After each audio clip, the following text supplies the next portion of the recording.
Hi friends, welcome back. So I know that I missed a week and I do apologize for that. However, I had a very long week and I will explain why. Obviously, that's why I'm here. So about 6 weeks ago, I was invited by a friend of my sister-in-law to go see a baby goat, a kid, if you will. And I don't remember exactly how old the kid was when we went, but she was not very old and she was very cute. They had, the couple whose house we were at, they had a baby goat, they had a pregnant guinea pig, and they had 5 baby Holland Lop bunnies. And my mom, my sister-in-law, and I got to go over and spend, I think, a couple of hours just playing with the animals. My mom was holding this baby goat that just melted into her arms. Her name was Dorothy the goat, and she eventually just fell asleep in my mom's arms. It was just about the cutest thing you ever did see.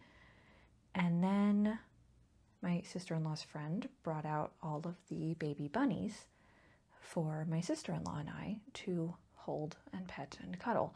And at this point, they were like about that big, very small.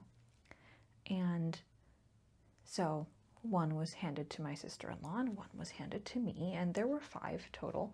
There were 3 little black and white bunnies. There was a kind of a cross between a sandy beige and a gray bunny. And then the 5th one was primarily white with speckling of like sandy brown and gray. All very cute. And they're all lop ears and they're all little, so their ears haven't lopped yet. They're kind of just sticking straight out, and they have almost Yoda style ears. Very cute. So cute. I should also say that the gal who had invited us over to play with the baby animals is always trying to convince people to take the baby animals home. She was not actually the owner of the baby animals. Her name's Danny. She was house sitting for the owner of all the animals. But Danny just kept, I'm holding this bunny that has fallen asleep on my lap.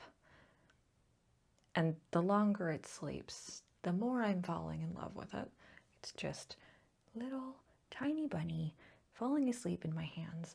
And I should also state that I used to have animals when I was a kid. I've always had animals. The only time that I haven't had animals is since I bought my own house. And that's purely because I haven't felt like I've had enough time to give to like a dog. And ideally, I love dogs. So I would have loved to have gotten a dog. But while I'm here a lot, when I am here, I don't always have the capacity to give a lot of attention to an animal. And I know that dogs require a lot of attention. So I didn't want to get an animal that was going to be requiring a ton of my attention. But I've also, in my past, owned dwarf rabbits, hamsters, and guinea pigs. And here I am, falling in love with this little, tiny Holland Lop Bunny. And honestly, I just couldn't help myself, and Danny talked me into it. So over the course of the next few weeks, I got everything together. I got myself a really nice hutch. I figured out that I was going to litter box train the rabbit. I got rabbit toys. I did research on like what you feed them. I did research on different enrichment toys, how to keep them entertained during the day when you're not here. I did all sorts of research on bunny care. And I decided that I was going to get one of the buns. And then I talked to the actual owner of the rabbits. This was probably like 2 weeks later. And she invited me to come down and spend some time with the bunnies and kind of pick out which one I wanted. And my mom ended up going with me. She loves animals and she wanted to see Dorothy the goat again. This is fine. So we go down to this little farm, and at this point the guinea pig has given birth. So she's got 3 little babies. They named them Rock, Paper, and Scissors, which I thought was so cute. And they still had all the bunnies, and they only had one person who was potentially in line to get a bunny ahead of me.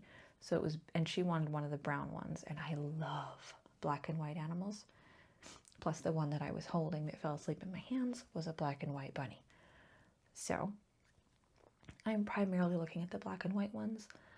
There's 3 of them, like I said. One of them has like an all black face, a little black nose. I don't actually know if it was a boy or a girl, but the litter names were like Disney themed. So her name was Cruella, and then the other 2 black and white ones were Pongo and Perdita. But you couldn't really tell them apart. And my mom had one of the black and white ones in her lap, and I had the other one. And the one that I had in my lap just kept trying to like leave, and he wasn't cuddly, didn't want to hang out, had ideas, just kind of wiggly and scratchy, and not the chill bunny that I was looking for. And it didn't have the personality of the little one that had fallen asleep in my hands.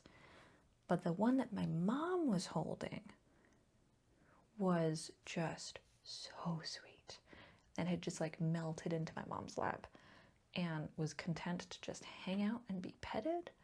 And then when we did put her back with all of her siblings, she was just the cutest one. Let's be fair. Again, I'm talking like I knew the genders. I didn't. I went back and forth the entire time talking about these rabbits, calling them all he and she and he and she at the same time. The same rabbit was both he and she. I didn't find out until this past Saturday, which was the day that I picked up my rabbit, whether it was a boy or a girl. And it is, in fact, a girl. And I was kind of hoping for a boy. I had boy names and girl names picked out, and I really liked the boy name. But I also love the girl name, and I think that it suits her so well. She is just the most adorable little bunny. She is super smart. We're working on litter box training. She's doing really well so far. The majority of her pees have been in the litter box. We're working on the poops, but those take the longest anyway, and I've only had her for a couple of days. So, progress. I've let her have some little runs around the house. My goal is to get her to where she's pretty much purely litter box trained, and then if I'm not at the house, I can have her in her little hutch, and if I am at the house, she can just be out and running around. So while she's little, she's just living in the hutch, and I get her, she has like supervised runs around the house, and I've got some videos to show you. But I will also go get her so I can introduce you to my new little bunny. I'll be right back. Without further ado, let me introduce you to Jester. This is little Jester. She's about 7 weeks old. And like I said, she's only been introduced to my house in the last few days. But we are getting used to each other, aren't we? She will pretty much let me do anything to her, which is nice. We're working on her letting me pick her up when she's in the middle of doing something. She's not super thrilled about that, but you do let me, don't you? So all this to say, I was so busy last week getting everything ready for this little one. Because let's face it, when you're a pet person, you just need a pet. And how do you say no to that little face? Look at that little face. Look at it. You have the little face, huh? So, she's got two cute little black and white markings. Like I said, I love black and white animals. And we could tell her apart from her sibling because she's got the little white on her ears. And her sibling did not have that. We all really thought that she was going to be a boy because she's so sweet, and normally the boy bunnies are the sweetest. But Jester, little Jester, is very sweet. And she's my little girl. Aren't you? So, for the rest of this video, I have some little clips of her exploring the house so you guys can see kind of her introduction into my little house and my little home. Yeah. Yeah. Say bye. Bye.